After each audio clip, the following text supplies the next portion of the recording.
I'm here on the line with Alan Stransman, and I'm Matt DeYoung, and we're here today because Alan and I were talking, and that talk kind of turned into a video, which we really didn't think much of, and put it out there and just let people know about it. And they were so excited about this topic, which is expert books, that we decided to turn it into a little bit of a series.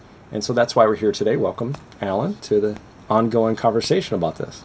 Hi, Matt. Great to be with you. Yeah, so good. And so there's so much we could talk about. We've been talking already today that it just goes pretty deep. But today we want to talk about maybe in a little bit more detail what it means to have an expert book. What is that exactly? So how do you define that in a way that someone could really understand in this short video?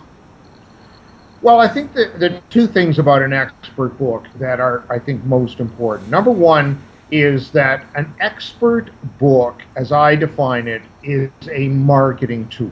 So it's a book or a document in which anybody in any business, and the title of my book cites a number of different types of business professionals, speakers, coaches, consultants, trainers, entrepreneurs, but really it includes virtually everyone, Matt. But an expert book, first of all, is a book that you use to market yourself. And what that means is that if you hand it to a prospective customer or client for free, that the book is doing its job. So you try to separate out the notion of the book, the value of the book, from sales of the book. Now, nothing precludes the possibility of selling the book either in a bookstore if you want to go down that road, or from a website or Amazon or Kindle or anything like that. But the first, I think, defining characteristic of an expert book for me is that you conceive of it as something that you want as many people, and certainly as many of your prospective customers and clients, to have. You really, really want to give it to them for nothing so that they can find out what you know. And then that leads to this, what I think is the second hallmark of an expert book, and that is it's an opportunity for you to put into words and to set out for your prospective customers and clients what you know and how you do what you do. Now, there's a sort of intuitive process if somebody goes to a lawyer or a real estate agent or a dentist or anything, they assume you know what you're doing, and they kind of have an idea of how you do what you do. If you're selling consulting services, it may not be quite as obvious, Matt. So this is a way of kind of putting into black and white, putting down on paper, this is what I do, and this is how I do it. This is what I know. This is what I am most expert in. And if it resonates with people that you want to do business with, then it's a very powerful marketing tool, and it allows you to go into much greater depth than anything else. And how else do you get a couple of hours or an hour and a half of another person's time to absorb what you do? So a book is just a unique instrument for marketing if it's used correctly. Right. Well, first of all, and I don't mean a pun here, but it does have a long shelf life, which we talk about all the time in marketing. If you mail catalogs, you want something to stay around for a while, whereas an internet ad, comes and goes, or a quick little presentation might get shuffled in the paperwork. But, I literally had a client call me last week. I should say a prospect. He's not a client yet. But, was just reading some things that I had put out into the world. And this was just blog posts and videos and things like that. And said, I just felt compelled to call you based on those things. And he said, this was his words, not verbatim, but basically if a guy is willing to put out this much without asking for very much in return, the cost of the book or maybe free, then this is somebody that I'd like to talk to and potentially hire. That's just not something that really happens too many other ways. But you're thinking also that it puts you in a position of kind of trust and authority and credibility. There's other intangibles here to putting out a book, isn't there?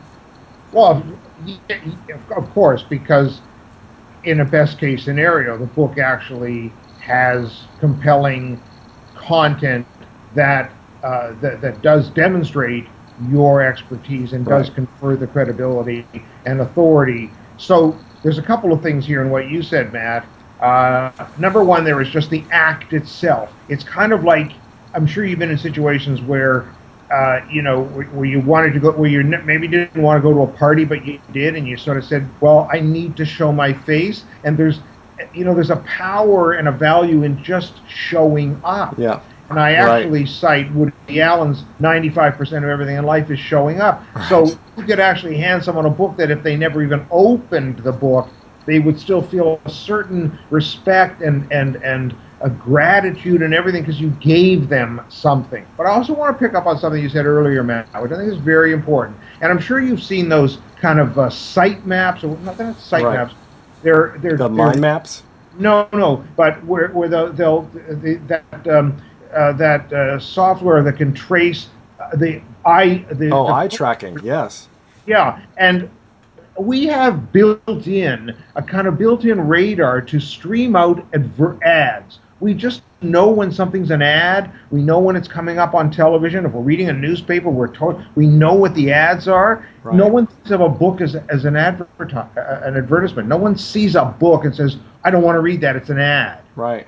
So it can be the greatest ad for yourself that you've ever, again, depending on what the content is, but many so-called experts who've launched gigantic businesses and worldwide fame, Tony Robbins and T. Harv Eker and others like that, have done so, in part, if not largely, on the basis of a book, which is a promotional instrument, but people don't read it that way. They read it as something that is imparting information. That's a really good point. And I think people should understand something, just to solidify what you said, if I could just repeat what you said, which is that there's advertising, which we consider to be annoying, and then if something's contextual to your problem and really helps you, then it's no longer advertising. And that is, every marketer's dream, is to figure out how do we find the right person who has this problem, put this in front of them, because then it's not a bother. We don't mind ads if it's contextual. And I literally read a magazine that had the most wonderful advertorial, and for those who don't know, it's an article that's kind of an ad that I've ever seen, and it was for the Renaissance Hotel here in Chicago, and it was so well written. It was actually about brain science, believe it or not, and they were talking about the guy that had helped them design the experience at the hotel and the brain science behind it. It was an ad to stay at their hotel, but it was helpful. So I read the whole thing, and I'd like to stay at the Renaissance again and find more experiences like the positive one that I had. So isn't that important, that shift between authority and helpfulness versus advertising and annoying, really? Well, the trouble you get into with any form of advertising, well, not any form, but a lot of advertising is invasive or interruptive. Right. That interrupts an experience that you're having, for which you don't really benefit from an advertisement. You accept it. You watch the Super Bowl. You know that if you're watching it, on a broadcaster, you're going to have television breaks that interrupt the flow of the game, and that's just kind of the price you pay for that spectacle. Which is not to say that the information that's being imparted in those commercials in another form wouldn't be far, far more welcome.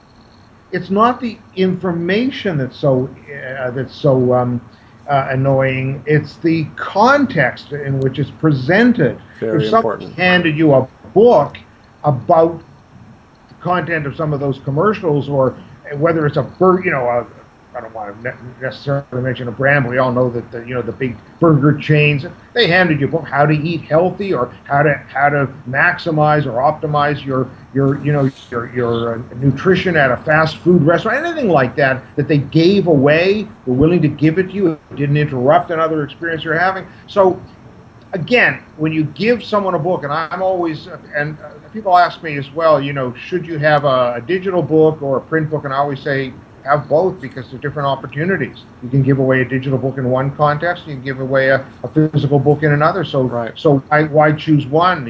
Go with both and have your books, available. But again, it's the giving it away to someone that completely changes the experience, I think. And if the information is of value, as you've just said, yeah, people are going to say, let's do business with this person. Right. Which is, again, the whole point of marketing, advertising.